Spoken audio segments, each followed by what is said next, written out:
Legacy Maker, the All Sports The Network. place is here and the time is now. Let's take it round for round. And people gather round. Let's see who can win the crown. All the marbles involved. Football, baseball, or golf. Who's dominating the hoops? Who's talking false or the truth? Yeah, come and show me your war face. I'll show you my war face. No holds barred, so for your sake, you better show up in good shape. Valuable information is key to your domination. So focus on preparation. Online is your reputation. Yeah, it's one-on-one. You and me, ain't no fear in me. You will see. When it comes to this, you'll be wearing the number 23. In debate, I hold my weight cause these sports I'm attached to it. Your legacy, get ready cause I'm gonna set a match to it. Hey. Burn 'em. Fire, fire, fire, fire, burn 'em. Fire, fire, fire, fire, burn 'em. Fire, fire, fire, fire, legacy on fire, fire, fire, fire, burn 'em. Fire, fire, fire, fire, legacy on fire, fire, fire, fire, burn 'em. Fire, fire, fire, fire, legacy on fire.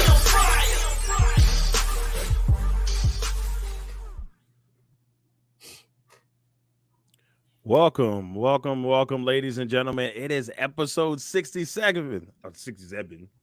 67 on Legacy on Fire here on the Legacy Maker Sports Network, and of course, airing on the amazing Bowie television. We are so glad to have you all here with us as we get ready for our draft recap episode, and we're excited because even though we're sad that the NFL draft is over. Scheduling is next, so another event to get a little bit happy for. Plan out, hey, what games we going to this year? All of that stuff coming up in the next couple of weeks. You got OT, off-season training program, all that good stuff, veteran camps, rookie camps, all that stuff is starting to wind up. So it's not over just yet, football fans. But with all that being said, we got draft to talk about, and let me go ahead and introduce my guys. Of course, diagonal to me, going diagonal towards the other way here. My co-host here, Legacy on Fire. Avid Chicago Bulls fan, avid Atlanta Falcons fan, and Michael Penix fan, Mr. James Brown. How you doing today, sir? Doing good. Fresh off a week full of surprises. When it comes to the draft, we got a new kid in town, man. It should be interesting. The Falcons don't do anything else. They keep it interesting. They really do. Touche, sir. Touche. And then above him, also the Legacy Maker Sports Network, our man, Commonwealth Sports Talk. He does a little bit of everything. I can go on and on and on, play by play, color commentary, a little something out there in the Motor City right now. He just came from being at the draft himself. Mr. Lamonte Thomas, how you doing, sir? I'm doing great, man. Definitely glad to be back on with the guys. And yes, I was here for the draft. Unfortunately, I wasn't able to get the content that I wanted because it reached capacity because there was 700,000 people here last Thursday, and it was absolutely insane. But yeah, I'm glad to be back on. We definitely got to talk shop, talk football. Let's do it. Most definitely. And below me here, he is a draft expert beyond belief. And then on top of that, graphics guru and, of course, co-host of the 4Y podcast, my man, Mr. Cody Stewart. How you doing today, sir? Hey, man, look, no JJ McCarthy. I'm very happy right now. So that's all I have to say. Thought about you immediately. Wow. Yeah. When I tell you I'm not even, hey, no disrespect to Michigan. No, I get it. I get it. When Roger L started making his way out of the room to announce the Giants pick, I don't think I've sweat that much in my life. Okay, I pictured the Daniel Jones draft when he mentioned that out of his mouth. Yeah, I immediately out. I was like, if I just see his mouth say J, I don't know what I was gonna do. That's right. Somebody gonna get hit. Yeah, nightmares, man. No doubt. I'm so glad that you didn't have to go through that. I think you and our guy Russ Telefero also glad that was not the case. But let's get into the draft. We got to talk into it. We'll start off first with one sentence.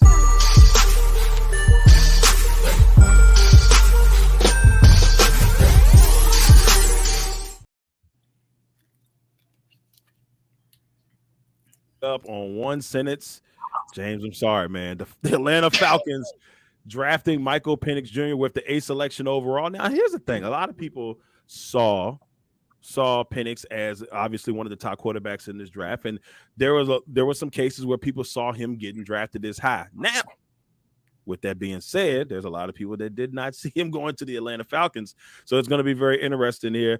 James, I'm going to save you for last on this one. But Lamont, I'll start with you. What's your one sentence on Michael Penix Jr. being drafted by the Atlanta Falcons? Well, my one sentence actually comes from The Blueprint, by Jay-Z.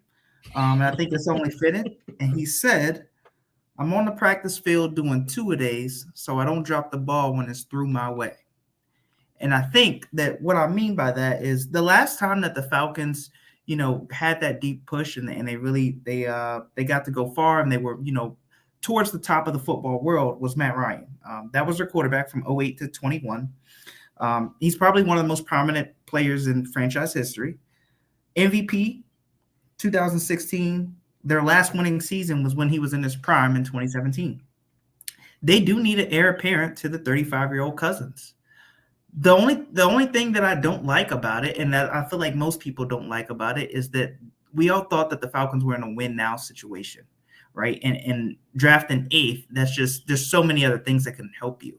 Now, Penix is one of my favorite quarterbacks in this draft. I've been on the record saying it. I do think that he'll work out for them, after the Cousins era, but to draft him 8th, man, it's just it says a lot about where they think they are, in terms of the league, and I'll touch more on that later.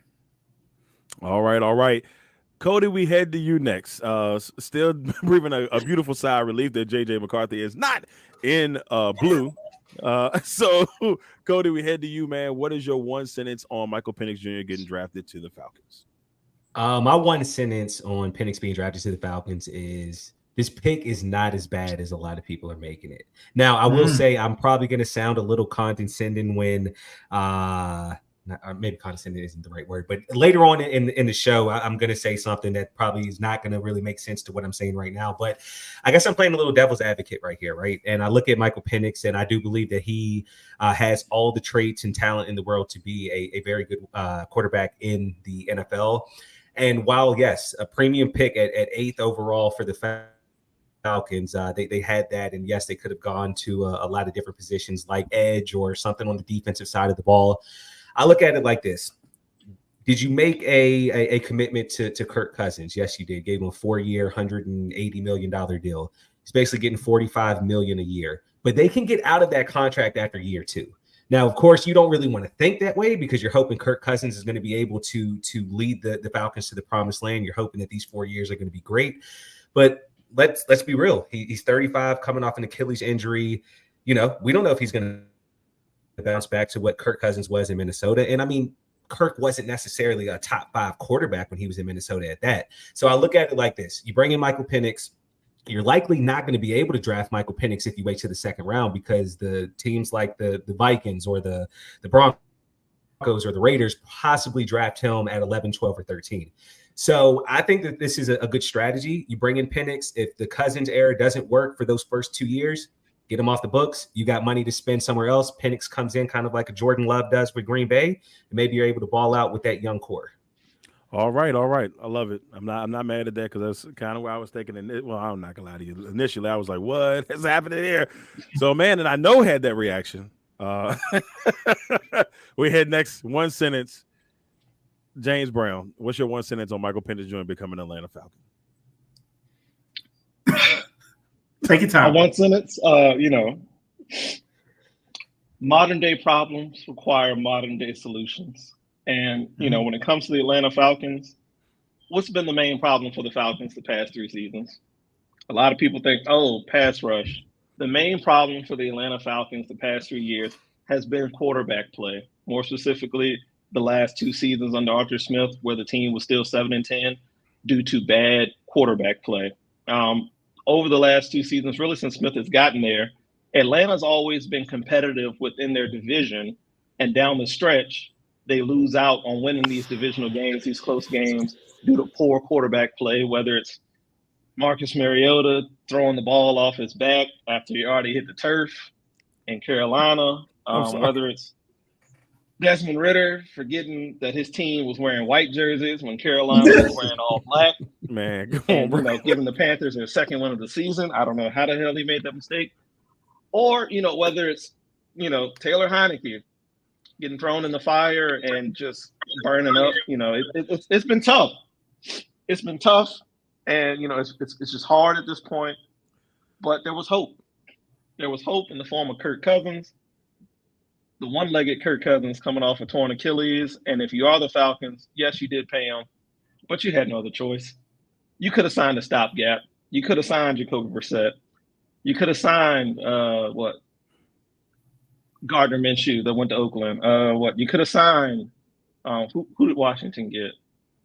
Marcus Mariota. God, don't bring him back. But Sam Darnold that went to Minnesota. There was an option out there if you wanted a stopgap. But let's be real. If you were the Falcons, if Michael Penix was your guy, which they said he was the second quarterback on their board, if you signed any of those other guys, teams already know you're going to want a quarterback at 8. Signing Kirk Cousins was the ultimate, I guess, smokescreen to kind of protect your asset, and that the eagle of your eye was Michael Penix. And so Atlanta got that accomplished. Is it unorthodox? As long as you got your guy, it doesn't matter. Especially if he comes in there and he plays well, team wins. So, I'm just looking forward to hopefully seeing some Falcon wins this season and the quarterback completing the pass to our receivers and not the defenders. Just one win at a time, right, James? Just one win at a time, one game at a time. Please. I can't keep doing this.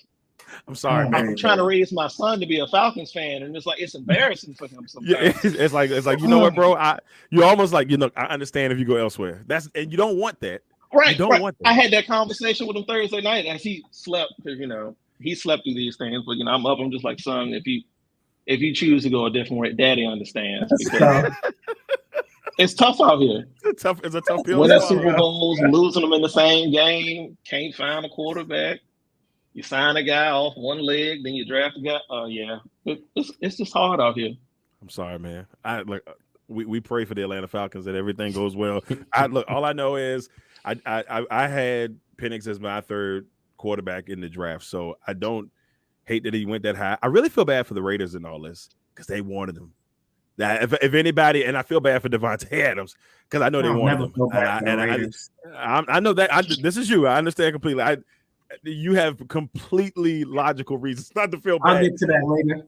You'll get to that later, but it's just one of those things, I would have loved to seen them go there just to see how that would have played out, but they got Gardner Minshew there.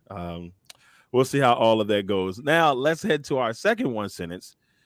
All right, so this next one's a little bit tough, y'all.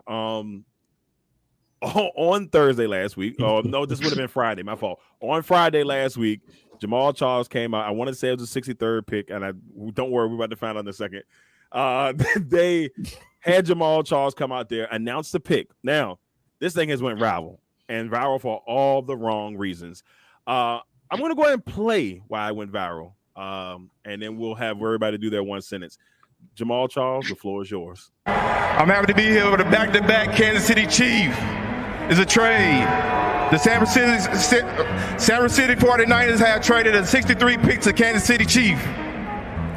With the 63 pick in the 24 draft, Kansas City select Kinsley Suamaiya from BYU tackle. Let's go, Chief!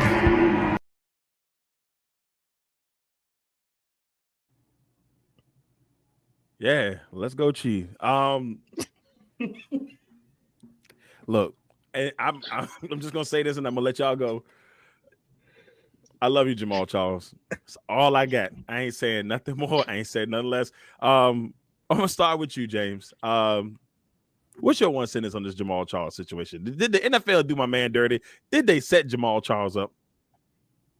My one sentence is gonna be, it's about the kids, man. Jamal Charles, running back, Kansas City Chiefs. Found out after he gave his pick on Friday night that he has a learning disability. Apparently, reading was tough for him growing up. He battled through that, just like he battled through that enunciation. And he came out on the other side somewhat victorious, man. Made himself a successful football player, made himself a successful career in Kansas City. Him getting out there, having the courage to do that, I will definitely commend him for that. I think the Chiefs kind of did him a little dirty too, picking that player and having them announce that, because that type of name would trip anybody up. But, you know, for the kids that might be out there watching, that might be dealing with some of the same issues that Jamal Charles is dealing with, you know, it's kind of a bright light to say, hey, look, I might be dealing with some issues. I might be having some struggles, but if I work hard at it, I can fight to overcome it, just like Jamal Charles did. Yeah, and maybe even announce an NFL draft pick. You never know. Yeah, you know, and look, Jamal handled it with class. He looked like he was having fun, so I don't want to take that away from him. It looked like he was having a good time up there, and he was glad to announce that pick, which the first person that came to mind is the guy I'm going to next, and that's Lamont Thomas, because Lamont, in our mock draft, had him going to the San Francisco 49ers. So if anybody can say the name, if he needed any help in saying the name, my man Lamont Thomas had that. Lamont, what's your one sentence on the Jamal Charles? And if you don't mind, give us the pronunciation of that player. Yeah, first off, Jamal, I had you, man. You didn't know, but I was a lifeline away. But Kingsley Suamataia, that's his name. It's a hard name to say. All right. And my one sentence, you know, is I'm gonna take the high road on this and say that, you know, we can't be the heroes that we can't see. Right. And I think that doing my research, I saw that, you know, Jamal Charles did grow up illiterate. He definitely has a disability. He's actually the global ambassador for Special Olympics. He did a commercial about doing things that make people with disabilities uncomfortable, right? So he is, in that light, you know, a person that is influential in that category. Now,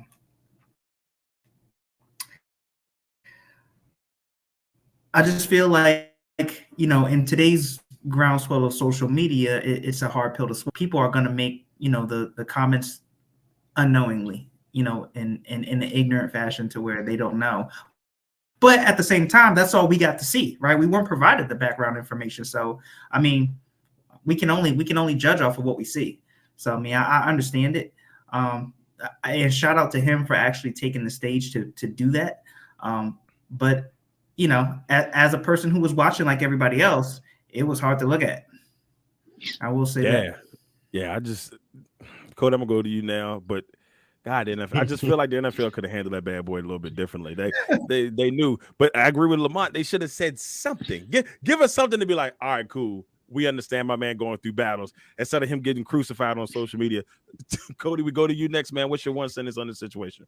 Yeah, I mean, my one sentence is, you know, props to the NFL for doing what they did. I mean, obviously, I take it that they, you know, got him up there so that, you know, his name can still be out there, his face can be out there based off of, you know, what Lamont said, you know, that who he is and what he does for the community, which is awesome. Letting kids understand that, you know, maybe they don't speak as well as others, but that doesn't make you any less of a person. You know, it gives them somebody to look at and say like, hey, you know, I can make it to a high level. So, I mean, I think that's awesome. I just think it's wild. And I'm sorry for laughing, but it's okay. He probably got the hardest name in the NFL draft to say. And like, I mean, that, like, look, obviously he was set up to do this, right? Like, I'm pretty sure it was, hey, you are going to announce the second round pick for the Chiefs. Obviously, nobody knows who the second round pick for the Chiefs is going to be but I mean, I'm telling you right now, man. Like, it couldn't have the hardest name to say. And like, hey, shout out to him though. I mean, like, he read it fast. So, like, you know, if you really don't know how to pronounce the name, you would have probably thought that he said it right. And then the way that Lamont just pronounced it, I'm like, oh wow, he really see. And that's why when it was happening, I said, man, and the first thing I thought about was Lamont. I'm like, Lamont, that can't be it. But if it wasn't, here's the thing though, if it wasn't for Lamont, I'd have been like, oh man, good job, Jamal. Wouldn't have known it. This is your fault, Lamont. Shame on you, sir. Hey, look, the blame all goes to you. I feel like, to put it in football terms, it would be like handing Jamal Charles the ball, right, on a halfback dive, and all of a sudden Brian Urlacher, Ray Lewis, and Dick Butkus are right there to meet him when he touches the ball. Like, that's what I felt like looking at it. I was just like, this is the worst possible thing that can happen to him. Right? They did my man so dirty. They did my man dirty. Hey, look. I will say, though, in Jamal's defense, though, he wasn't the only one. There was a few people out there that messed up some names. Because Andre Rison definitely did butcher Rook or Row in round 2 for the Falcons. Now, he got a He got Rook a row. So yeah, Jamal wasn't the only one. He was just the most infamous one from the weekend. Yeah. But he's not alone. Here's the thing about it. You know, like I ain't gonna lie to you. If they told me, Darrell, you can go up there and announce the Green Bay Packers, I'd be hype. Now you know me, I'm gonna put a hello. I'm gonna be studying as much as I can in that situation. The thing is, though, it's like if you notice, a lot of these players they bring back older players, and some of them come out there, especially the older guys. The older guys be saying, "It be entertainment." Go to right now, do the 47 pick. 37-9. I'm like, what's happening? But it happens all that second and third round. That's just what that is. And so I'm not surprised that it was that way, but it's just you can't help but to laugh on some of them. And then they try to one up each other. Who the greatest franchise in history? And they'll say something that doesn't make. I forgot who it was. Somebody was like, yeah, so and so the best franchise of all time. They may have won a ring. One, I can't remember who it was, but I was like, great, come on, my guy. Look, I understand you played for him, but don't lie. Don't lie to the babies out here. Come on. Yeah. and they be getting hype about it. But look, that's what make the draft fun. And I think, you know, when we go and look at what it was back in 1984, when I don't think none of us were born. I hadn't been quite born yet. I was cooking. I was cooking at the time, and so I was probably like 3 months in the oven. And so when Mel Kiper had all of the hair in perfect form, and we would have never known what this entity has become and what we love about it. So every year they find a way to make it a little bit more funner. But I ain't gonna lie to you, I look forward to the second and third round just to see who gonna be like, say a name, you be like, that can't be it. that can't be it. But look, and Jamal, shout out to you, brother. I'm going to the team. I'm like, look, y'all know I'm announcing this pick. Don't have me up here looking like no fool. Yeah, man, hook me up, man. Tell me who this dude is. Hey, but like for real though, like, and again, I'm not trying to be mean. I'm just speaking the truth. Touche. This felt like a Key and Peele sketch. It did. Like I'm not even playing with you, man. Like it literally felt like that. So I feel you. Well, we do love you, Jamal. Seriously, I know we joking, but it did take courage for you to get up there and do that, man, because a lot of people that can talk normal, that sounds mean out loud, that don't have the problem,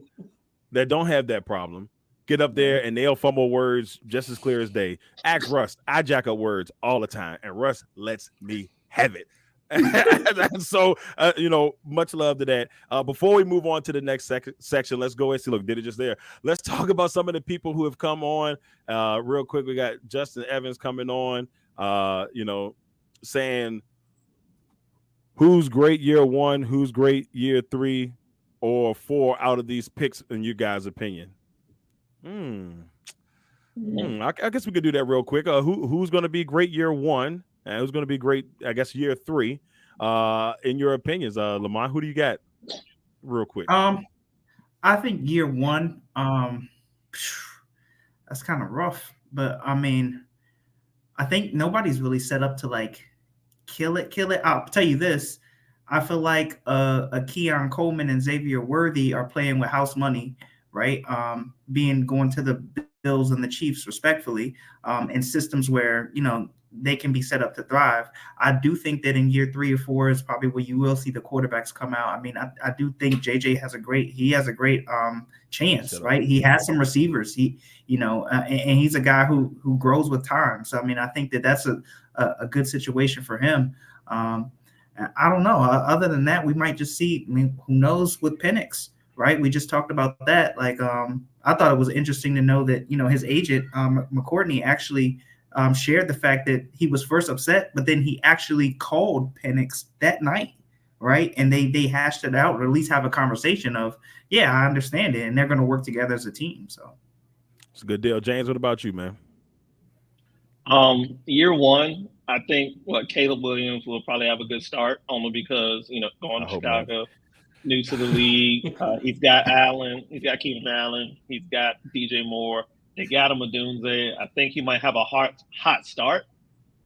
He might cool off after that, though. I ain't gonna lie. Year 3, I kind of like what the Rams did, getting Jared Verse to kind of come in behind Aaron Donald. So by year 3, I think he could definitely be out hitting on something. By year 4, Honestly, I think Neighbors, man. I think Neighbors has the raw talent at receiver where, if they can find somebody to get the ball to him consistently, I think by year 4, man, we can see where Malik Neighbors is in that conversation of top 5, top 10 wide receivers in the league, man. I think he definitely has the talent for it. Mm-hmm. Oh, I love it. I love it. Cody?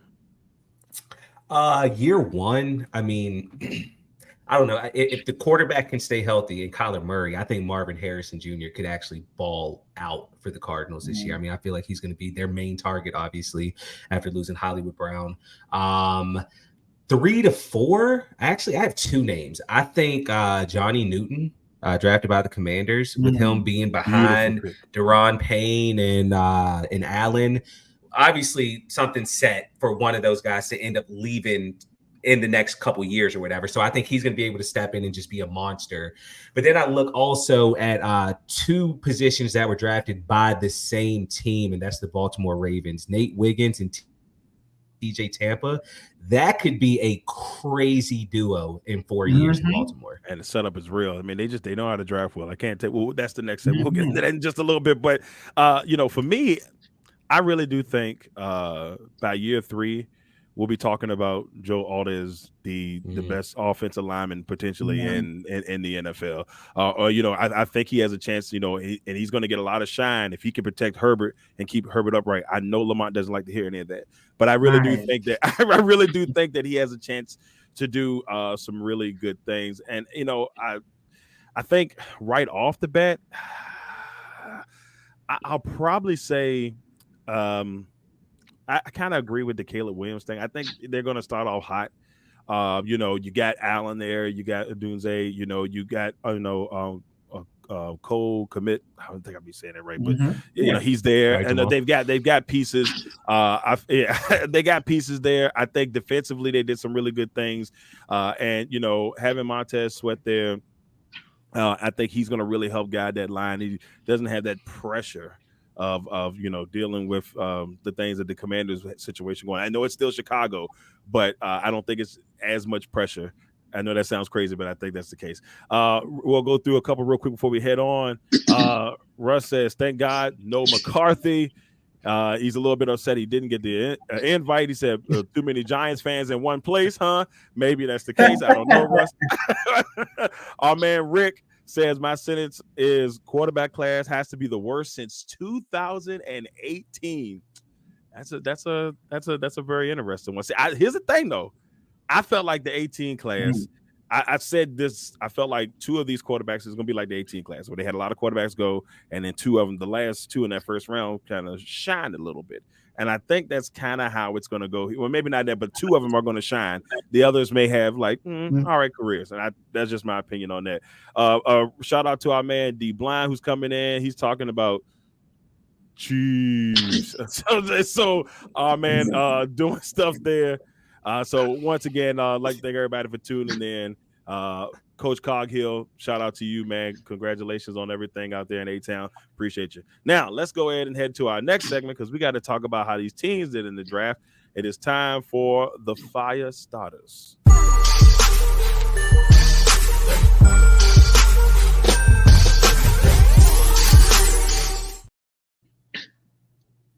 All right. So our first one we're going to talk about are the 5 teams that had amazing NFL drafts. And there's a couple teams that I felt like did really, really good. And now we're going to hear from the experts on their thoughts on who did really, really good. First off with this one, Cody, we're going to start with you, my friend. What are the 5 teams that you said that just had an amazing NFL draft? Yeah, so I'm going to start from 5 and work my way up to 1. So at 5, I had the Eagles. 4, I had the Commanders. 3, I had the Cardinals. 2, I have the Steelers. And 1, I have the Los Angeles Rams. So just to talk a little bit about it, like I look at what the Eagles did, right? We all know that their biggest Achilles heel has probably been the cornerback position. Darius Slay, James Bradbury, they're definitely getting older, not being able to be as durable as they used to be. Them probably getting the best corner in the draft, and Kenyon Mitchell is huge. And then they were also able to get in the second round Cooper Dejean. But then I also look out what they did and being able to keep the family ties together and drafting Jeremiah Trotter Jr. from Clemson. Like, I just think that that's a beautiful story in its own. So I had them at 5. Commanders at 4.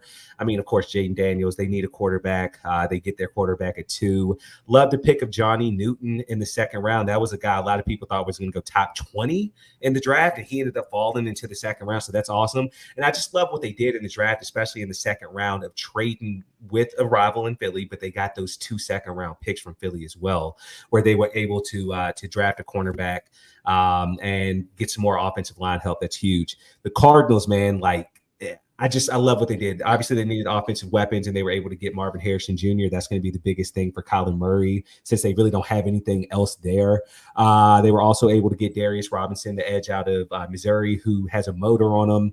Max Melton, cornerback out of Rutgers. A lot of people thought maybe he could go late first. They're able to snag him. They all obviously need cornerback help. And I absolutely love the pickup of Trey Benson. That was my running back 1. He was able to go in the 3rd round. I was really hoping the Giants were going to be able to pick him up, but they didn't. So I love that pick for them.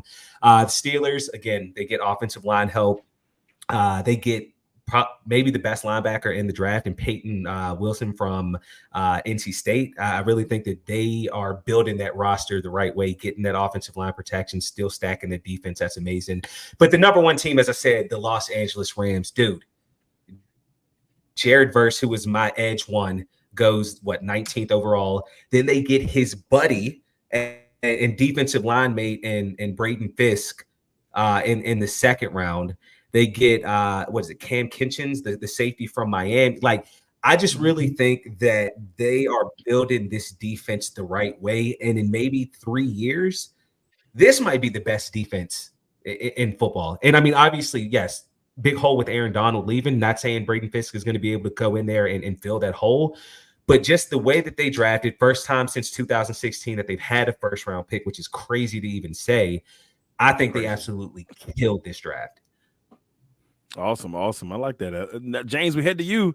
Your top 5 teams or 5 teams you thought had an amazing NFL draft.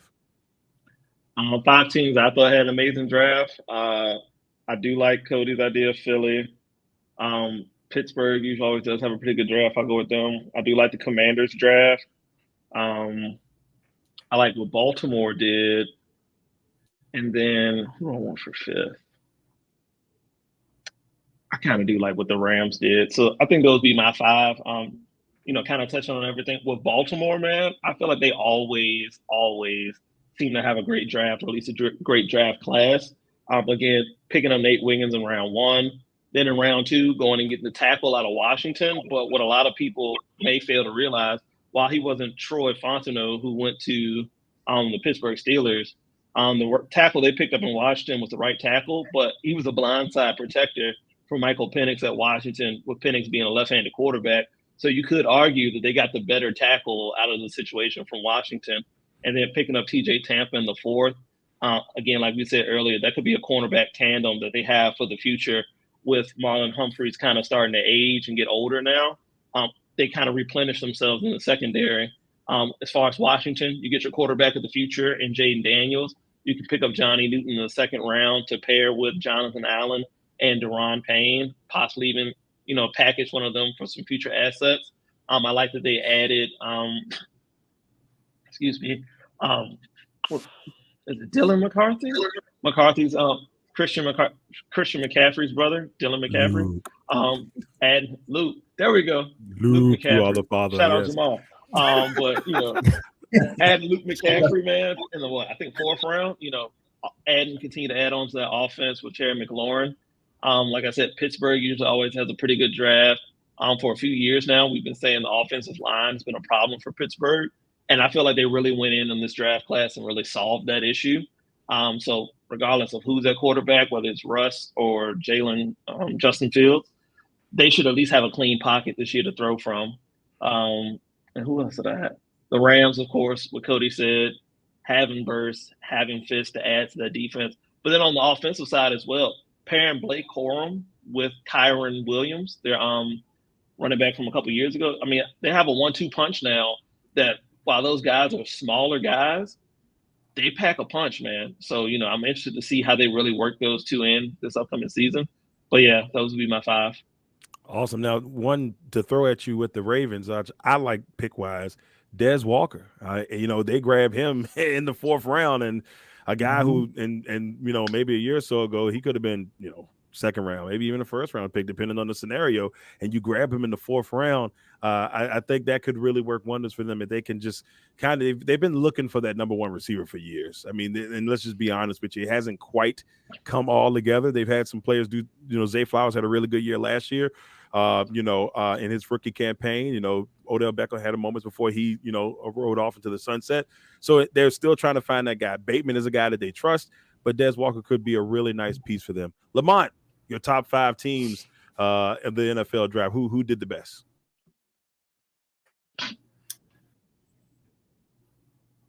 Yeah, it was hard. I mean, at 5, I wanted to go Eagles, kind of like what Cody said in terms of them, handling their DB problems. But I'll tell you this, the Patriots, I'm interested in them because for all the talk that, about the other names surrounding the draft, they do get a combo in Drake May and Jalen Polk, who both were balling in college, right? And if that does work out for them, I'm interested to see like that 3 or 4 year mark or like what they look like because they got a lot of pieces on defense. Gonzalez, if he comes back healthy, like what could happen for them if some of their people come back. So I'm interested in them. Kansas City at 4th. I hate to say it. Y'all know I know it hurts. I know it hurts. God, I know it's a pain. For them to get Xavier Worthy and then also to get Kingsley Suamataia in the 2nd round, he could be an offensive tackle just like you talking about in the next decade or so. He doesn't even have to start right away, right? Seeing what the Chiefs have. But if he gets in there and learns it and he can protect Patrick Mahomes, man, just imagine what that can do for not only his career, but for the Chiefs. And then number 3, I got the Commanders because I think they did a pretty good job, for what they have. Daniels comes in for the, dynamic offense with Kingsbury, Johnny Newton.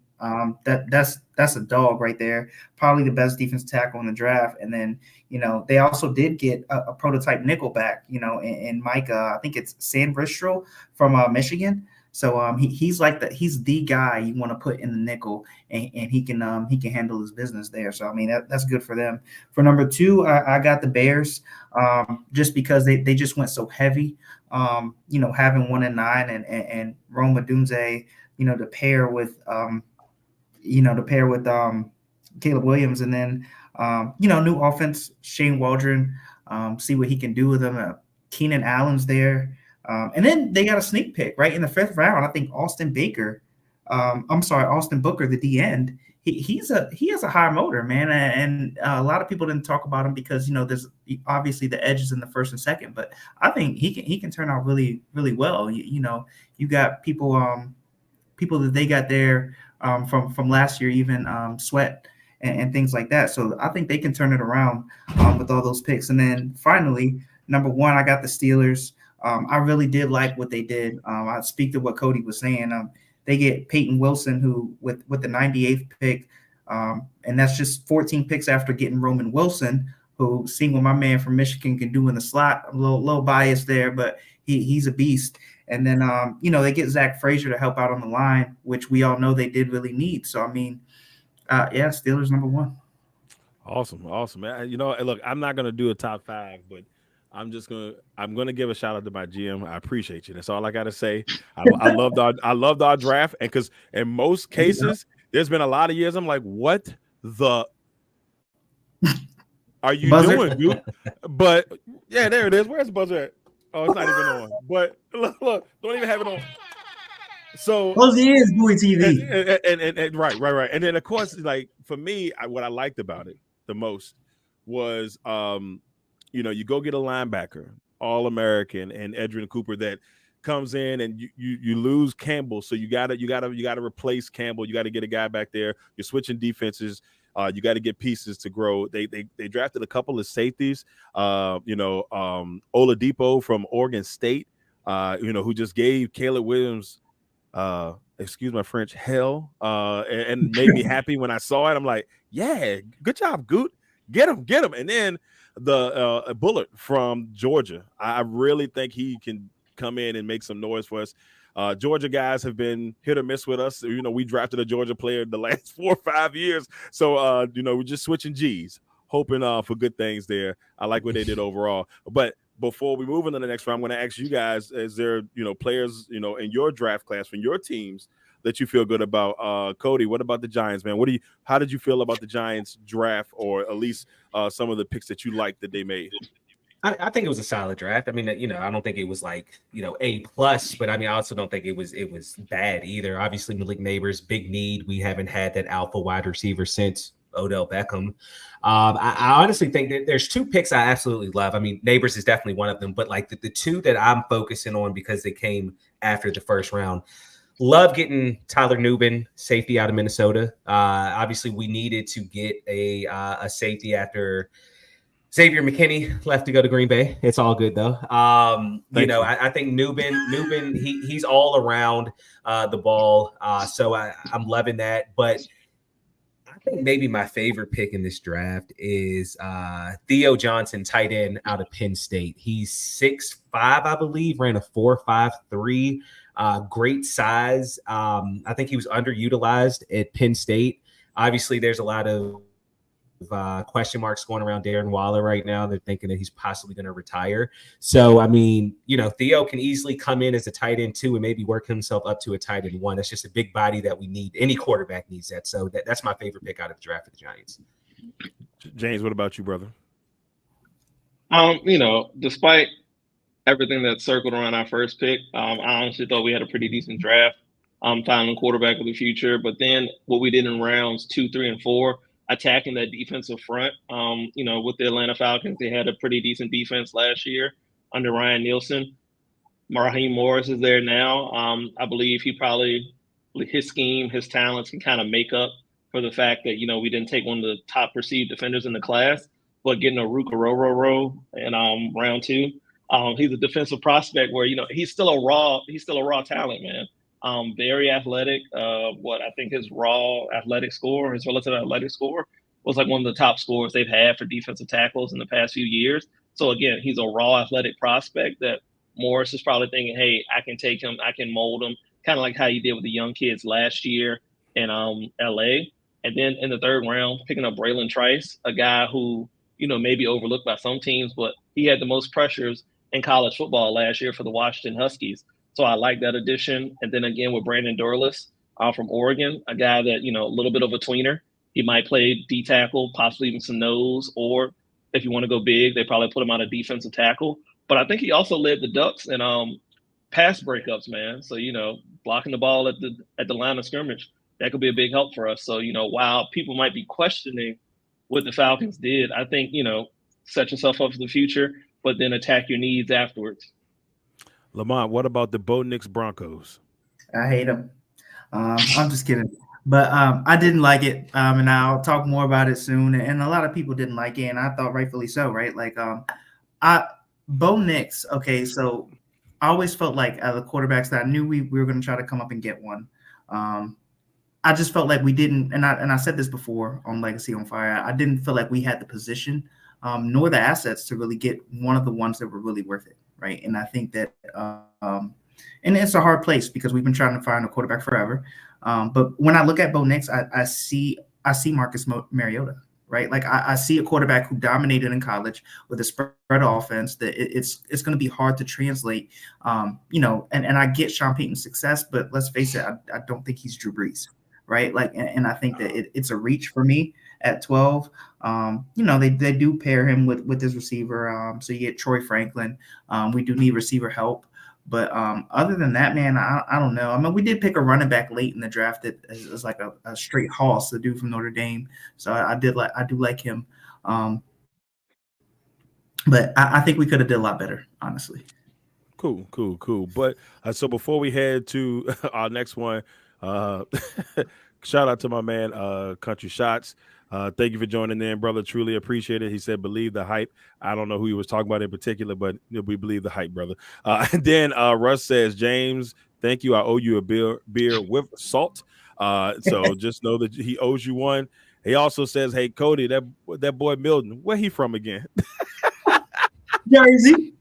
Joyce, Rutgers. you already know they're from Joyce up there in Rutgers. And then he said the reaction to Nubin had been getting the call made me love him immediately. I'm all in for him leading our secondary and of our new defense into the future. So shout out to our man Russ. And I will say this: do y'all ever trip out like now when they show the videos of the player talking to the coach and they always say, "You got you a dog, man."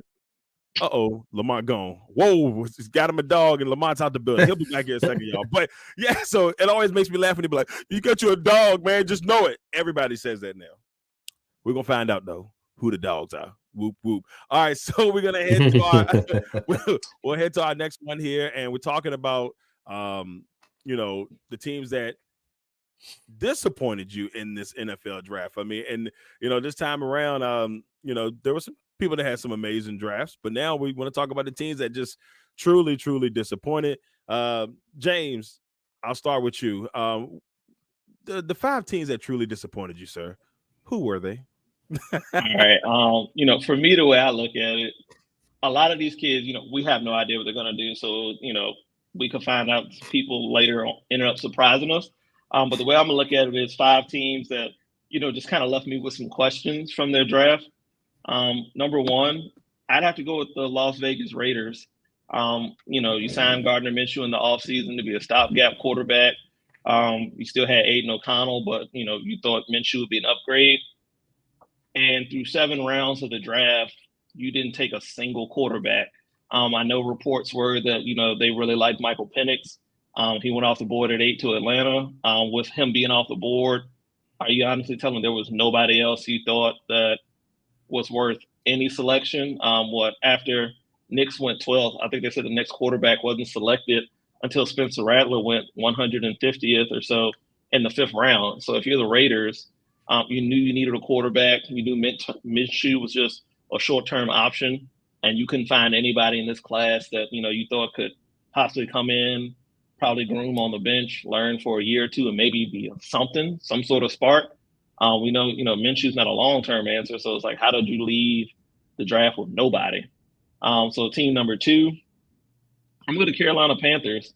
You trade up in round 1 to take Xavier Legette, wide receiver out of South Carolina.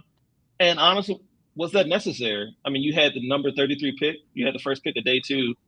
Was he really that high on other teams' boards where you had to give up assets to trade with the Bills to move up 1 spot just to take a receiver? So, that one left me a little bit puzzled. The Broncos taking Bo Nix at 12. I felt personally it was a little bit of a reach, but at that point we had seen a run on quarterback. Maybe they were just trying to ensure that they got their guy, but I felt maybe you could possibly trade back. Maybe they were fearful that Vegas would take them since they had no other options. But that one left me with some head scratchers. So that's 3. I'm gonna go to Dallas Cowboys in an offseason where Jerry Jones said that he's all in. Your draft kind of says a little bit otherwise, Jerry. I know you take the offensive tackle in round 1, Tyler Guyton. Probably be your left tackle of the future, blindside protector for Dak.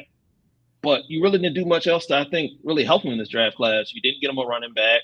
For the love of God, you signed Zeke. Zeke is back in Dallas, ladies and gentlemen. I don't get that one either. And then, CeeDee Lamb is up for a contract. We don't know who his running mate's going to be as wide receiver 2 or 3 for that perspective. And you didn't take a receiver until round 6. So in a year that you're supposedly all in, you didn't. I don't think you pretty much helped Dak at all this offseason. So that'd be 4. And then number 5? I'm going to say the Cleveland Browns just because, Cleveland gave up a lot of their picks and assets in the Deshaun Watson trade and the moves they made. And I just felt with the picks they did have, they took a lot of guys that, may not be able to contribute right away. And it was a little bit of a snoozeville for them. So those are my 5. Intriguing. Lamont, who are your 5 teams that just truly disappointed you in this NFL draft? I'm going to start number 1. I agree with James. I got to go with the Raiders. I feel like Brock Bowers is a great talent, but you forgot you just drafted Mayer last year. So what's happening there? It just shows you how far off they are, right? And then, I like Jackson Powers Johnson, the interior offensive lineman, but that's not a need for you, right? And then writing on the wall on the chalkboard and on everybody's board, but their big board obviously is a quarterback. Like James said, you got a plethora. I mean, yeah, the big names are taken, but you got 7 rounds and you didn't find what? I don't like it. Number 2, I'm actually James. I'm sorry, but apologize immediately. it's Atlanta, and it's not, to me. It's not. We talked about the Penix pick. I like it. I like Penix. I think he's going to do well. It's the fact that when you did the mock draft and you had selected an edge rusher, I was excited for that because we know that was something that we all thought that they were going to address, and it didn't happen. And I think that, from there, things got a little bumpy. I mean, obviously, like you said, y'all did make some really good moves, but I really wanted to see an elite pass rusher in Atlanta. It would have had me excited for their defense. Number 3, I'm going to go my own team.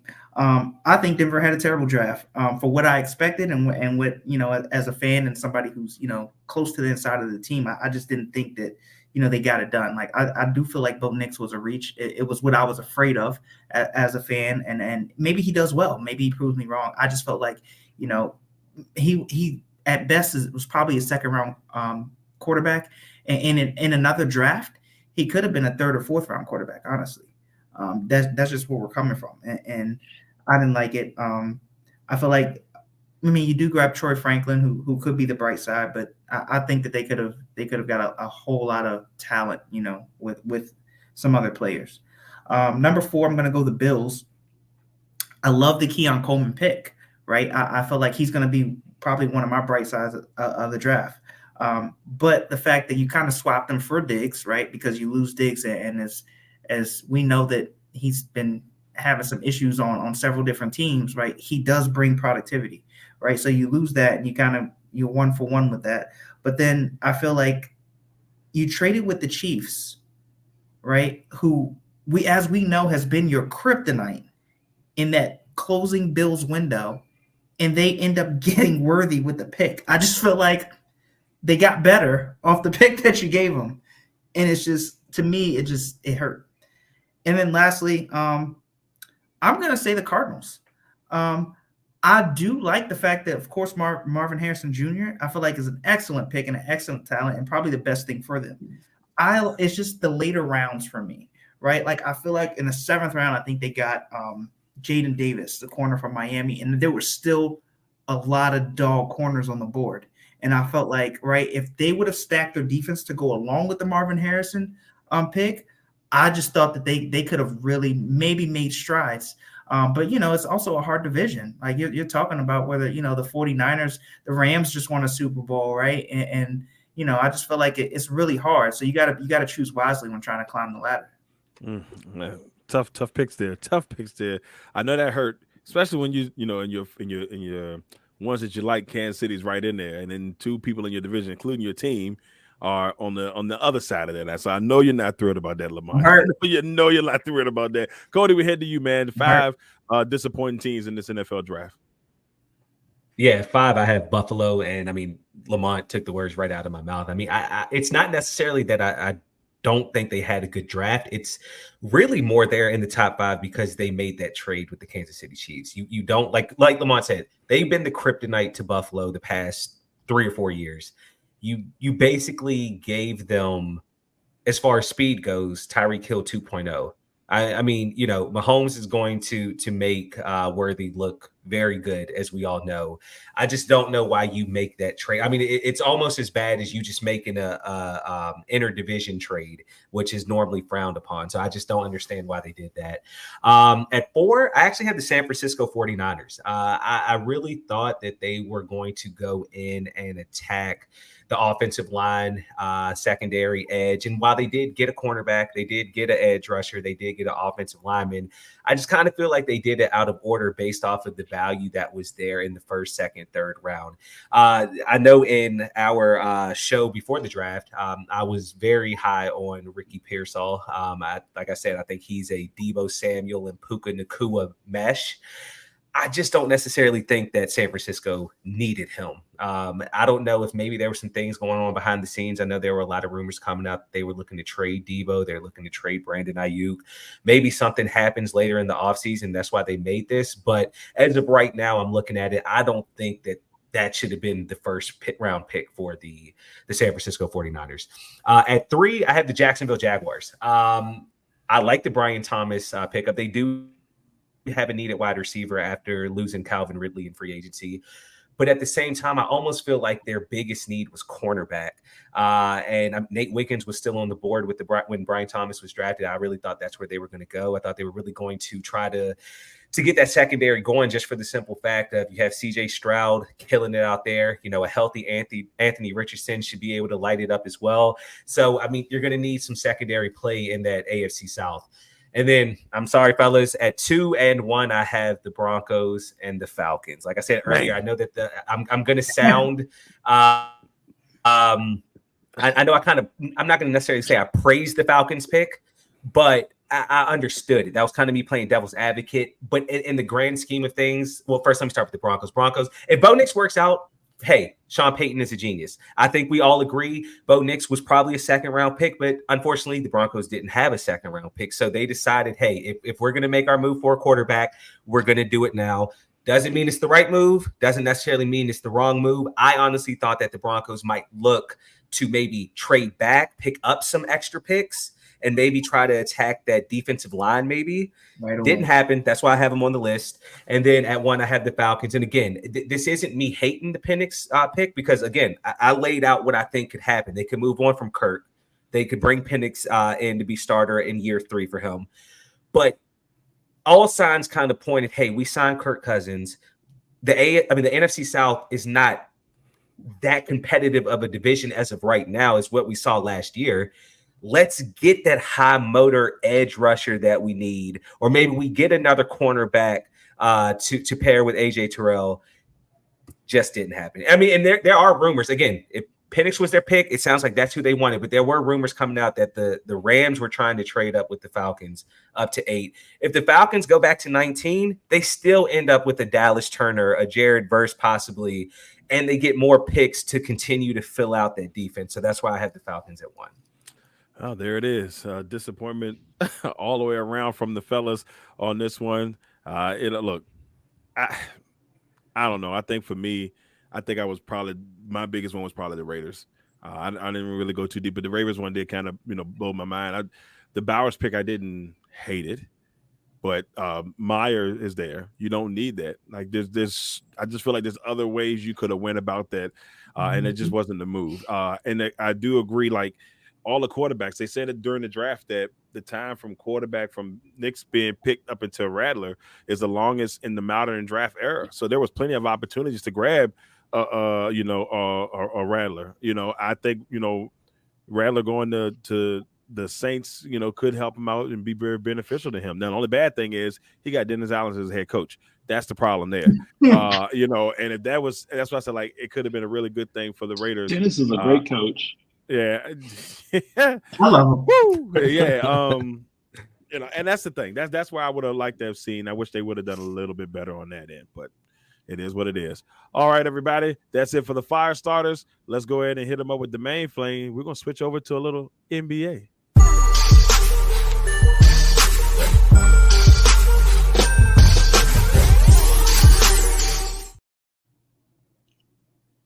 Playoffs are in the full swing right now, y'all. I mean, we're the first round. There's some teams that have already advanced. There's some teams that are heading home. There's some teams that are playing right now that are more likely heading home. It's been nice. Time to head back to South Beach. But there's a lot going on in the NBA playoffs. So real quick, I'll bring up the bracket. Let's see what we got going on here. So right now, the Thunder sweeping the Pelicans. They've already moved on to where they need to do. They're set. They're the worst number 1 seed of all time, supposedly, but yet they have moved on. Then they got the Clippers and the Mavericks series, which I kind of figured was going to be a little bit of a dogfight. I thought the Clippers at one point during the season, I thought they had a chance to really, maybe do some things and make a little bit of run. They were playing really well at one point. So that series is going to be an interesting one. I think they will give the Thunder, whoever wins that series, a little bit of trouble. We saw the Timberwolves sweep the Suns, and Michael Jordan's son is just out here just giving people I mean, it's just been a nice thing to see from Ant-Man. The Nuggets go on and they defeat the Lakers in the gentleman's sweep. And, now the questions are at hand. LeBron, I believe, is a free agent, so he's got decisions to make here in the offseason. Just don't come back to Miami. That's all I ask. Speaking of the Heat, they're down 3-1 in their series to Boston. I wish this series was already over. I didn't need to see these guys get humiliated. The Bulls should have won the game. Next, we got the Magic and the Cavaliers, which has actually been a really good series. A good battle between both. Cavaliers have the late lead in that one as they got a game 6 coming up on Friday. Indiana is leading the series against the Bucks. That's not surprising when you got Doc Rivers as your head coach. And then we got the Knicks. We got the Knicks with a 3-2 lead over the 76ers.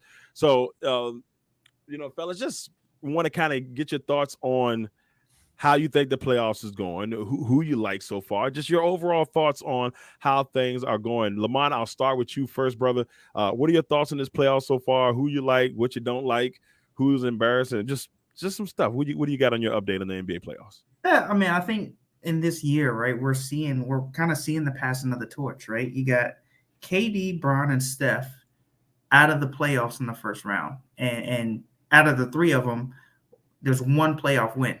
Right? Like, if you would have said that at the beginning of the season, everybody would tune in and watch because it's just like it's something different.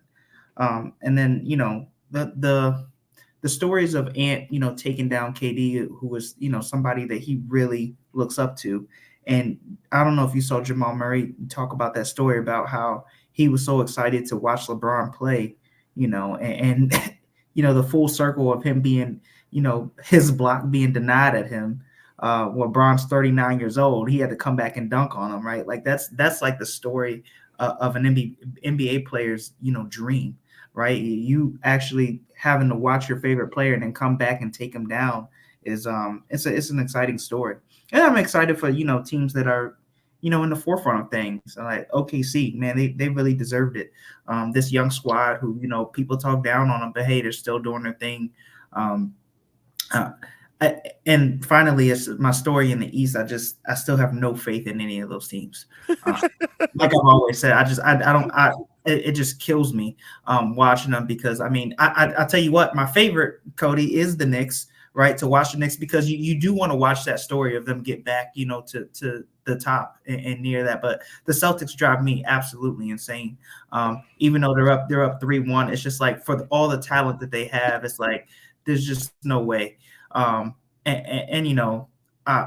What can you say about Milwaukee? They're without both their stars and a head coach because I don't know what happened. I don't know what's going on. So yeah, like that's really what I got.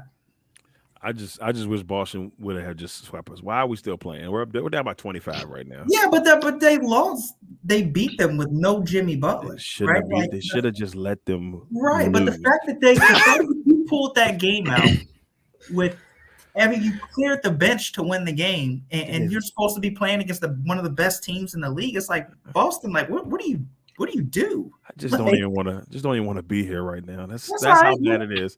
Yeah. Go home. We'll all watch them lose to the Knicks and be happy, right, Cody? Yeah, let's go. Yeah. I like the way that sounds. Let's get it. Speaking of Cody, so we head to you, man. What are your thoughts on this NBA playoffs so far?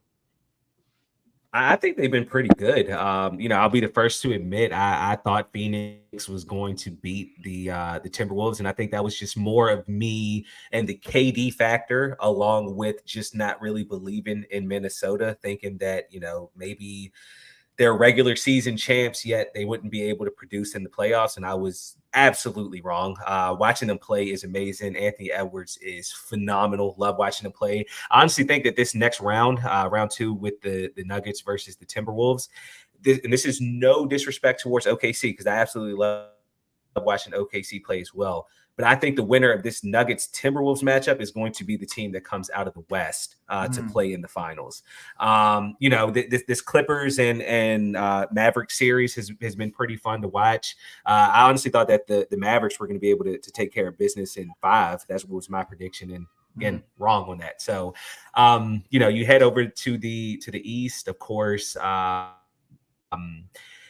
This is going to be funny because I saw somebody post this on, I forgot, it was one of the social media platforms. And they were like, I've seen highlights from every single playoff game this year outside of the Cavaliers Magic series. And that hit me because I was like, I literally have not seen anything outside of the box scores on the Cavaliers Magic series. But that does look like a good series going on. Would love to see the Magic be able to take care of business, but it looks like the Cavs might be able to do it.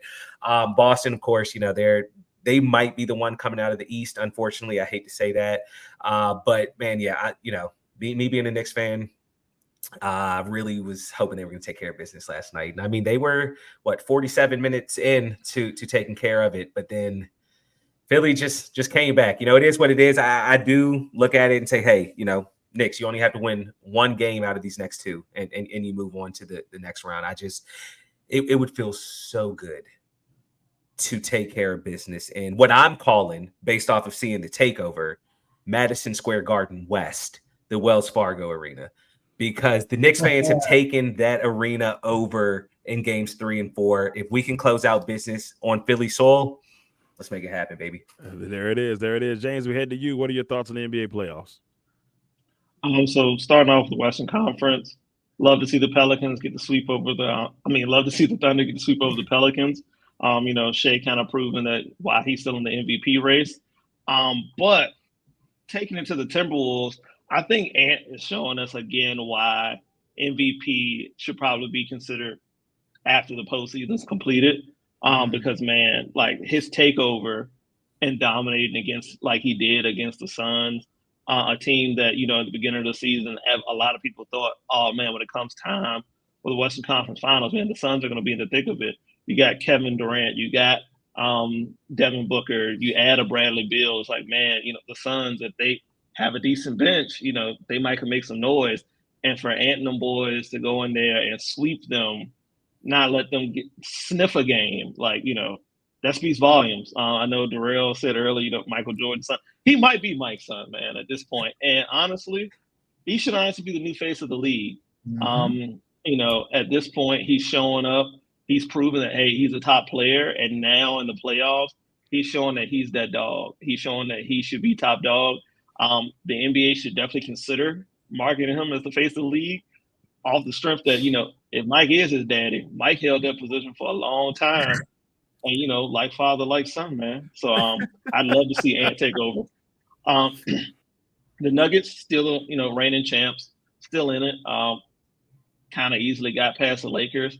I feel like if you're the Lakers, it's like you gave the Nuggets your best again, and they were just one punch better each time. Game 2, when Murray makes the fall-away jump shot to win it at the buzzer. And then Game 5 to close it out again, Murray making the tough shot at the buzzer. It's like if you're the Lakers, you gave your best punch again, and again, and the Nuggets found a way to take it and still overcome. So, back to the drawing board for them. We'll see if LeBron chooses to stay or go elsewhere. But honestly, I don't know what else you could really do with that team at this point. They may have maxed out. And so, it'll be interesting to see what goes on from there. Switching it over to the Eastern Conference, I don't know how the Celtics lost one to the Heat, but, they did. We're here now.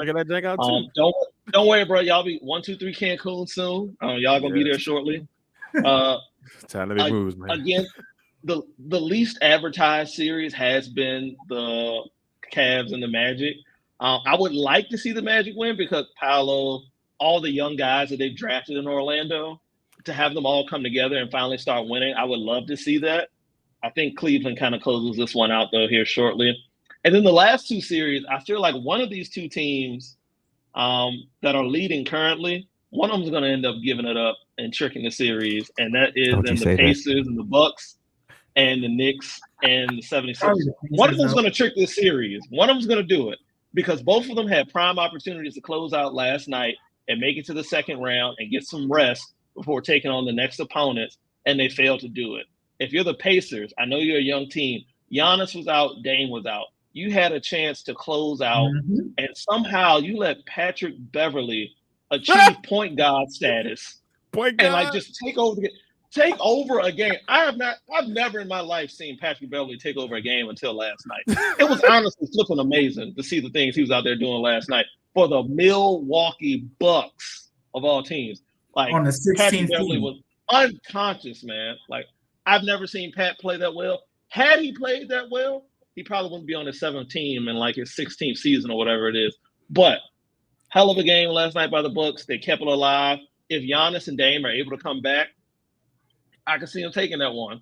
With the Pacers being a young team, losing the way they did.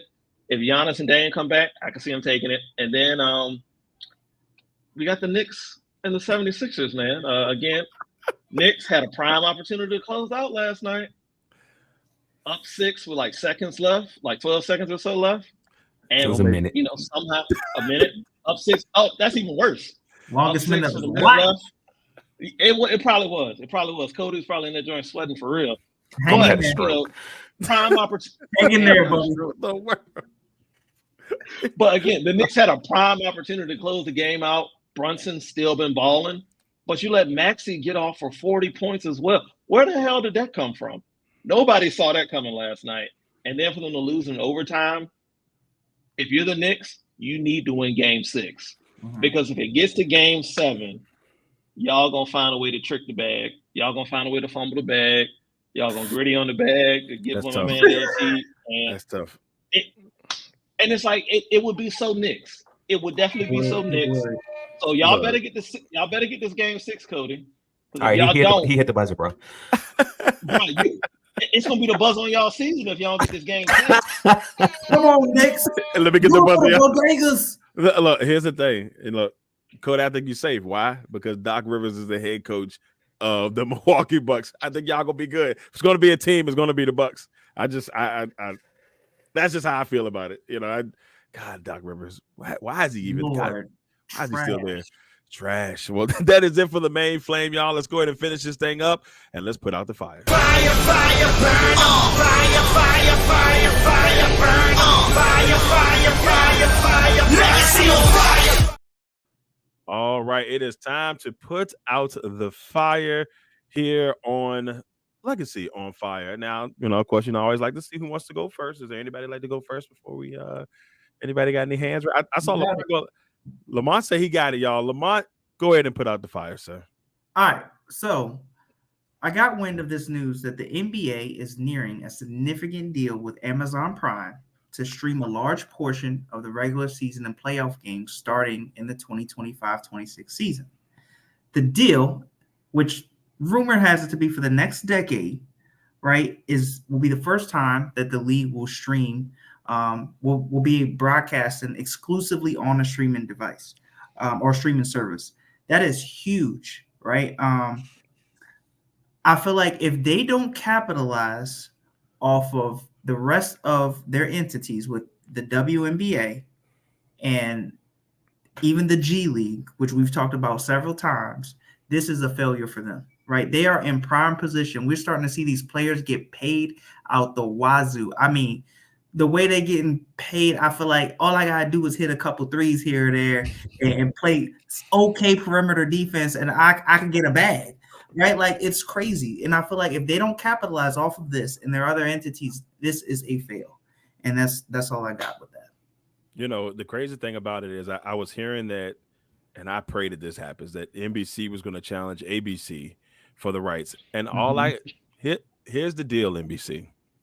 If you do not bring back the greatest sports theme in all of sports, I don't care what anybody said. When John Tesh got nasty on those piano keys, there was nothing like it. So I'm telling you right now, if you try to, let's pump it up and change it up for I will boycott NBC. I won't watch anything. I'll delete Peacock and everything. You just do.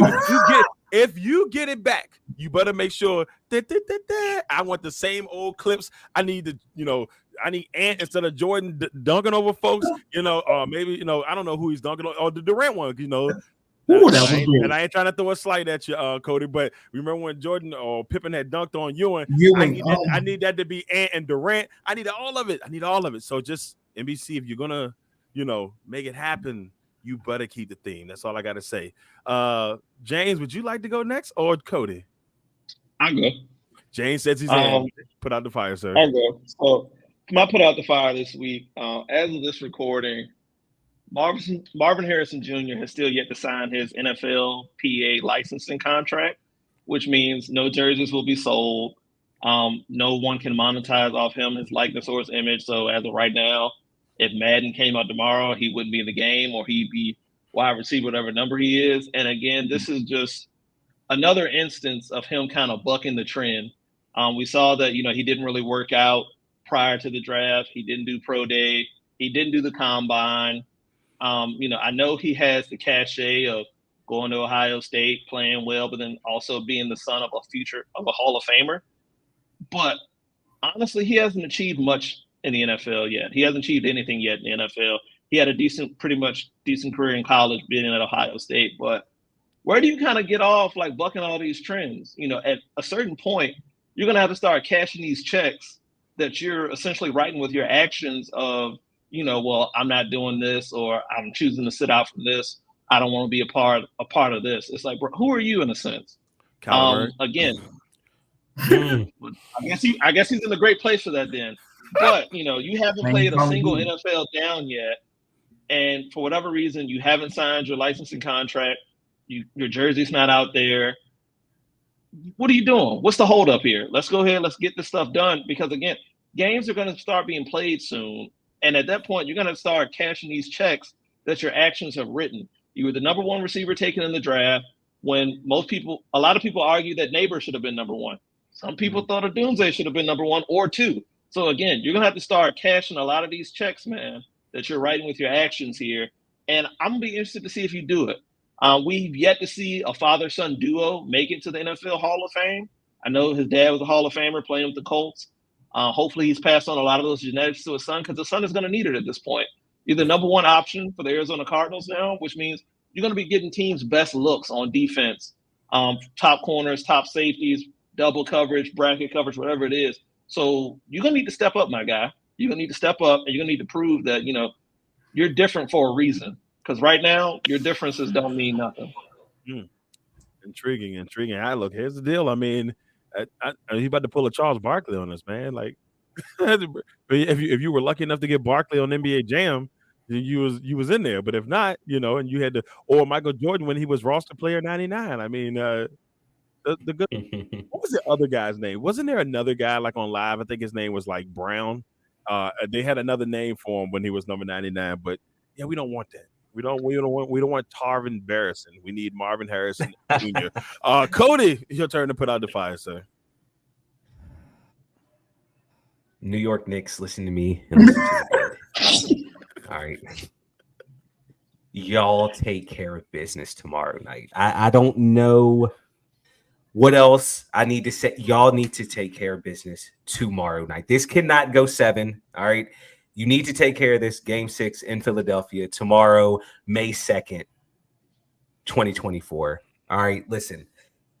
Embiid clearly is not 100%. He clearly not 90%. He's probably 60 or 70% right now. Stop the double teaming on Embiid, okay? If I want anybody to beat me, especially being at 60 or 70%, I will take Embiid over Maxey. Figure out what to do with Maxey, with him going off for 46. He's played well this whole series in general. Stop double teaming Embiid. I will let him get his. Stop Maxey. They haven't really had any other players really have that game that we thought. It's just been Maxey or Embiid. Stop one. Let the other get you. Take care of business. Finish. Awesome. I agree with you, man. Look, we cannot have Maxey out here becoming a playoff hero in Philly. You just don't need those things. For the love of Cody Stewart, please, New York Knicks.